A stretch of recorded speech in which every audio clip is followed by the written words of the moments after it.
जय हिंद साथियों। हम आज पढ़ने वाले हैं एक नई सीरीज। वैसे तो मैंने कहा था आपको हिंदी पढ़ाएंगे, लेकिन कुछ ये पार्ट पढ़ा दे, जैसा आप लोग फिर बताएंगे आए कमेंट करेंगे, वैसा हम जो सब्जेक्ट बताओगे उसको हम कंप्लीट करा देंगे। आज हम शुरू करने वाले हैं विज्ञान। और विज्ञान इसलिए क्योंकि अभी हाल ही में कुछ बच्चों के पेपर आ रहे हैं, इस वजह से कुछ ये कारण है। और विज्ञान में जो आज हम पढ़ाने वाले हैं, हमारे टॉपिक का नाम तो है भोजन, जिसको हम बोलते हैं पोषण, क्योंकि बिना पोषण के आपका जीवन चल नहीं पाएगा। ठीक है। अब बड़ा कमाल का बोर्ड है भाई। ठीक है, तो ये टॉपिक जो है, एक तो आपका क्लास 10th में बहुत इंपॉर्टेंट भूमिका निभाता है आपकी, और दूसरा अगर आप एसएससी वगैरह की तैयारी करते हैं। क्या हो रहा है इसमें? कोई नहीं। हाँ, भोजन, यदि आप एसएससी की कोई भी, जैसे कुछ बच्चों को शायद ना पता हो लेकिन बता दें, एसएससी में कई चीज़ें होती हैं, जैसे एसएससी सीजीएल, एसएससी एमटीएस और एसएससी सीजीएल।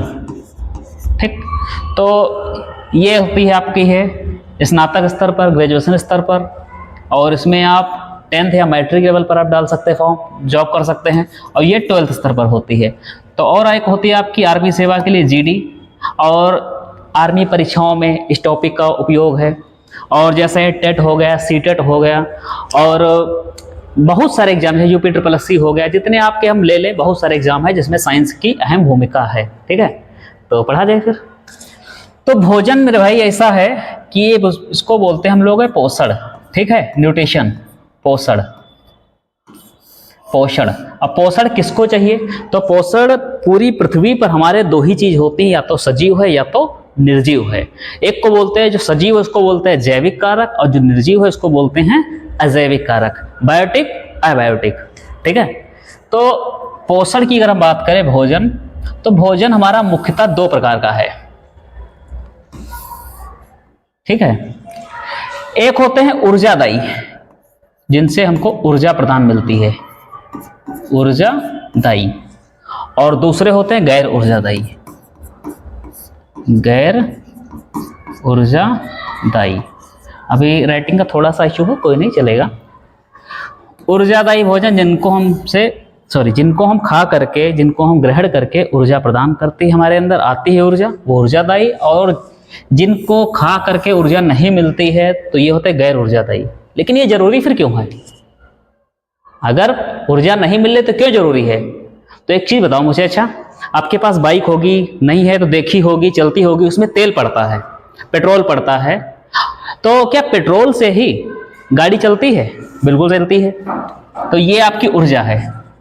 ठीक है। और गैर ऊर्जादायी की अगर बात करें हम, तो गैर ऊर्जादायी, आप जब सर्विस कराते हो तो उसमें मोबियाल और ब्रेक ऑयल, ग्रीसिंग, ये सब चीजें होती हैं। तो ऐसे ही हमारी मशीन है, शरीर जो क्या है, पूरा मशीन है, जिसमें खाना खाते हैं, ऊर्जा मिल गई। उसके बाद में हम लोग विटामिन लेते हैं, खनिज लेते हैं, मिनरल लेते हैं, बहुत सारी चीजें लेते हैं, जिनसे हमको क्या मिलती है? बॉडी में जो आपके होती उपापचय और उपचय, ये सब चीजें होती, केमिकल रिएक्शन, इनको घटाना, बढ़ाना, बहुत सारी चीजों में ये योगदान देते हैं। ठीक है। जैसे बीमारी हो जाती है तो पोषण की वजह से, या तो आपके अंदर ऊर्जा नहीं होगी तो बीमारी होगी, और या तो आपके अंदर गैर ऊर्जादायी पदार्थ नहीं होंगे तो आपको बीमारी होगी, आप रोगी होंगे। ऊर्जादायी भोजन अगर हम बात करें तो देखो, ऊर्जादायी भोजन आपके मुख्यतः हम देखते हैं 3। या तो आप कार्बोहाइड्रेट का सेवन करेंगे, कार्बोहाइड्रेट, या तो आप प्रोटीन का सेवन करेंगे। ये जो जितनी बातें हैं, प्रोटीन और वसा, समझना। ऐसा नहीं है कि खाली आप तो कहेंगे कार्बोहाइड्रेट तो खाए नहीं, हम रोटी खाते, दाल, चावल, आम, पपीता, ये सब चीजें, ये सब कुछ है। लेकिन जितना भी आप खा रहे हो, ऊर्जा के रूप में हमको सिर्फ यही मिल रहा है, सिर्फ यही। तेल पी लो, वसा, दाल खा लो, प्रोटीन, और चावल खा लो, ये सब क्या है? तो चावल खाओ आपके कार्बोहाइड्रेट। अब अगर इन चीजों को देखें, देखो हमको शरीर में ऊर्जा डालनी है तो ऊर्जा इन 3 माध्यम से आएगी। अब इन चीजों को बड़ा गौर समझना बहुत अच्छे से। सबसे ज्यादा शरीर जो है ऊर्जा इससे लेता है। कौन? कार्बोहाइड्रेट। लगभग 55 से 60% ऊर्जा हम लोग कहां से लेते हैं? कार्बोहाइड्रेट से। बाकी की शेष ऊर्जा हम प्रोटीन और वसा से ग्रहण कर लेते हैं। कभी कभी कि कोई तेल ज्यादा हो गया, कभी दाल ज्यादा हो गई, कभी चावल, लेकिन कार्बोहाइड्रेट का सेवन ज्यादा करना चाहिए और इसी से हम लोग क्या होता है कि ऊर्जा ज्यादा मिलती है। अगर 1 ग्राम, ध्यान समझना इसको, 1 ग्राम कार्बोहाइड्रेट का अणु या 1 ग्राम कार्बोहाइड्रेट, ग्लूकोज जिसको बोलते हैं, अगर इसका दहन हुआ, दहन कहाँ होगा ये सब बताएंगे, ये दहन होगा माइटोकॉन्ड्रिया में ऑक्सीजन की उपस्थिति के साथ में। अगर वहां पर 1 ग्राम जलेगा तो वहां बनेगी ऊर्जा जो बनती 4.2 कैलोरी ऊर्जा। KCl बोलते हैं या कैलोरी बोल सकते हो, क्योंकि ऊर्जा का मात्रक क्या है? कैलोरी। ये भी समझ लो, ऊर्जा का मात्रक कैलोरी। ठीक है। प्रोटीन का अगर 1 ग्राम हम दहन करते हैं उससे भी लगभग सेम बनती है 4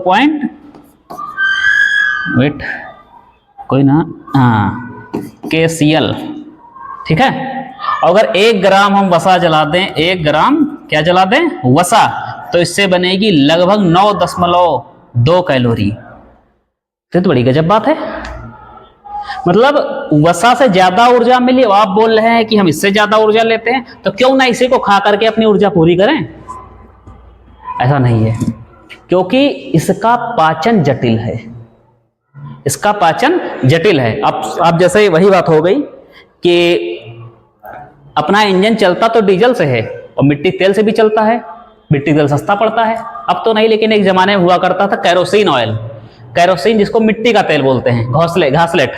तो उसको डाल करके उससे क्या आप इंजन चलाते थे कभी कभी, लेकिन उससे इंजन खराब जल्दी हो जाता था, मशीनरी थी, है ना।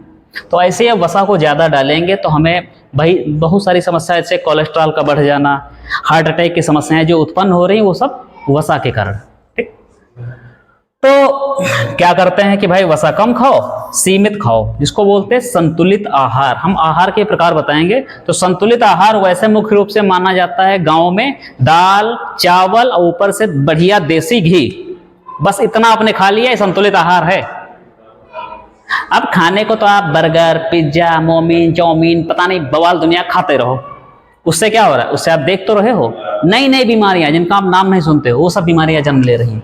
तो मुख्य रूप से भोजन हमें जब भी करना है तो यही सब मिलेगा, कार्बोहाइड्रेट, प्रोटीन और वसा, जिसमें हम कोशिश करें प्रोटीन की मात्रा और कार्बोहाइड्रेट की मात्रा ठीक हो और वसा की मात्रा सीमित हो। इसकी मात्रा बढ़ जाए दिक्कत नहीं, इसकी मात्रा बढ़ जाए दिक्कत नहीं, इसकी मात्रा बढ़ जाए दिक्कत है, बीमार हो जाओगे, बड़ा लंबे जाओगे बेटा। ठीक है। अगर वसा की मात्रा बढ़ती है तो इसका पाचन आसानी से नहीं होता है। चलो कार्बोहाइड्रेट बताते हैं आगे। अब अगर हम इसको हम थोड़ा सा ऊपर बढ़ा दें, आई थिंक आपने नोट कर लिया होगा। हम सोचते हैं कि नोट कर लिया ना? ठीक। हाँ चलो भाई ऊपर चलो। ये बढ़ा और ये रहा। अब लिखते हैं कार्बोहाइड्रेट के प्रकार। कार्बोहाइड्रेट के प्रकार। अब कार्बोहाइड्रेट के वैसे मुख्यतः माने गए हैं 3 प्रकार, होते भी हैं, माने क्या गए कार्बोहाइड्रेट के 3 प्रकार। जब तक कि अगली खोज नहीं हो जाती, कोई ना बता दे। अब मास्टर ने थोड़ा सा रिसर्च किया है, किताब में लिखा, हमने पढ़ा, आपको सुना दिया, बस हो गया। यही तो टीचिंग है ना। मास्टर कभी रिसर्च करने जाता है ना देखने जाता है, बस किताब में पढ़ा होगा, एथेंटिक डाटा पढ़ा होगा, रट लिया, रट के आपको सामने सुना दिया, बस वही है। प्रकार समझते हैं 3 प्रकार। देखो समझना एक और बात बहुत गौर से, कार्बोहाइड्रेट को हम जनरली कहते हैं शर्करा, एक और नाम देते हैं सैकेराइड। क्या नाम देंगे? इसको बोलेंगे सैकेराइड। ठीक है। कार्बोहाइड्रेट को सैकेराइड या शर्करा, ठीक, शर्करा। अब इसी को हम लोग बोलते हैं कार्बोहाइड्रेट। कार्बोहाइड्रेट देखो, अगर कोई चीज एक होती है, एक सिंगल, उसको बोलते हैं मोनो। 2 होगी तो बोलते हैं डाई, 3 होगी ट्राई, याद है ना। Single, mono, double, di, 3, tri, बहुत है तो पॉली, बहुत है तो क्या बोलेंगे? पॉली। मोनो, डाई, ट्राई, ऐसे केमिस्ट्री में गिनती होती नहीं, एथ, मेथ, प्रो, ब्यूट होती थी। ठीक है, वही चीज है। तो जब एक कार्बोहाइड्रेट का एकल, जिसको बोलते हैं सरल, अगर सरल रूप से अगर जुड़ेगा तो उसको हम बोलते हैं मोनोसैकेराइड। सैकेराइड। और ये आप लोग सोच रहे होंगे कि किसी पब्लिसिटी स्टंट, ऐसा कुछ नहीं है, थोड़ा सा चोट लगी हल्की सी है, हल्की सी खुरचन है और बाल वाल थोड़ा इस समय छोटे हैं तो चलता है। वैसे हम लोग यूपी वाले हैं भाई, ये सब तो आम बात है। मोनोसैकेराइड, मोनोसैकेराइड को हम लोग बोलते हैं सरल, सरल कार्बोहाइड्रेट, सरल कार्बोहाइड्रेट हैं, ठीक, ये सरल कार्बोहाइड्रेट। अब मोनोसैकेराइड, इसको एक और बोलते हैं एकल शर्करा, क्योंकि इसमें शर्करा के अणु कितने हो गए? एक। शर्करा के अणु एक, तो एकल शर्करा भी बोला, ठीक। अब इसके प्रकार देखते हैं, मोनोसैकेराइड में ही प्रकार बनेंगे। चलो आगे और थोड़ा बढ़ा दें। दूसरा बनेगा आपका डाई सैकेराइड, सैकेराइड। और हाँ भाई, ये वीडियो आपका 2-3 पार्ट में आएगा, तो इंटरेस्ट के साथ देखना। और मुझे उम्मीद है अगर आप पूरा देखेंगे तो आपको पूरा दिमाग में यहाँ अच्छे से छप जाएगा। अगर आपके दिमाग में कुछ और नहीं होगा, दिमाग में कुछ ना रखो, यहाँ जो कुछ रखना रखो, ठीक है। दिमाग में सिर्फ आपका करियर और सिर्फ आपका फ्यूचर, बस, इससे ऊपर और ना इससे नीचे। डाइसैकेराइड और डाइसैकेराइड, ट्राइसैकेराइड भी बनेंगे, लेकिन हम लोग सीधे देखते हैं पॉलीसैकेराइड, क्योंकि ना एग्जाम में ज़्यादा आता है और ना उसका आपसे कोई मतलब रहता है। पॉली समझा देंगे, बाकी सैकेराइड, ठीक है। अब देखो, अगर आपसे पूछे कि भोजन कितने प्रकार के, तो बोलो क्या? भोजन 2 प्रकार के। कौन से?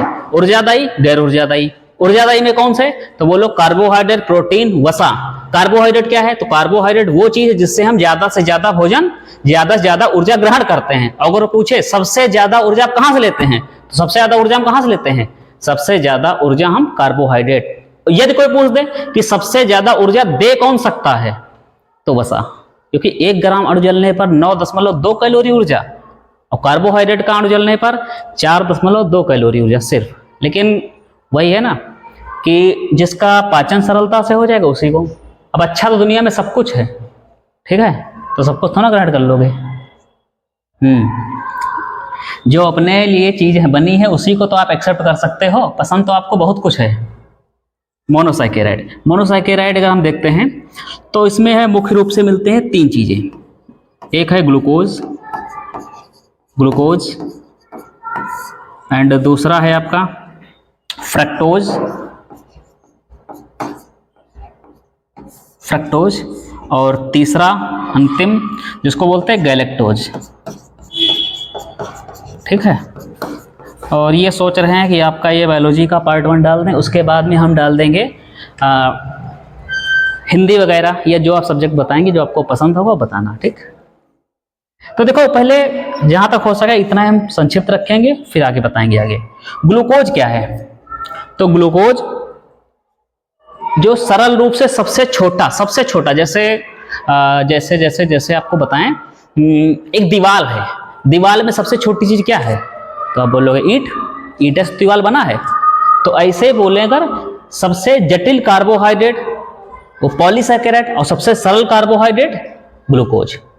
ये सब सबसे सरल है। तो ग्लूकोज, फ्रक्टोज और गैलेक्टोज, तीनों हैं सरल। Glucose, fructose, galactose, glucose, fructose, galactose, 3 चीज, ग्लूकोज, फ्रक्टोज, गैलेक्टोज।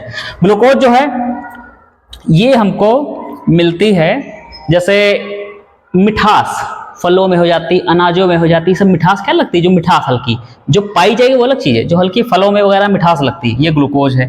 फ्रक्टोज जो फलों की, इसको बोलते हैं अंगूर की शर्करा। वैसे क्या बोलते हैं? अंगूर की शर्करा। ग्लूकोज फलों की शर्करा, ये अंगूर की शर्करा, और इसको बोलते हैं दूध में मिलने वाला मीठापन या दूध की शर्करा, ठीक। आगे आते हैं। अब देखो, डाइसैकेराइड और पॉलीसैकेराइड, इनके बारे में हम उम्मीद करते हैं कि आप लोग पढ़ना, क्योंकि ये वीडियो लंबा ना हो जाए, तो हम सोचते हैं वीडियो को इसी समय बंद कर दिया जाए। कारण ये है कि हमको वीडियो इतना देना, इतना आपको पढ़ाना जितना आप अच्छे से समझ पाओ, ठीक है। मिलते हैं अगले वीडियो में, धन्यवाद।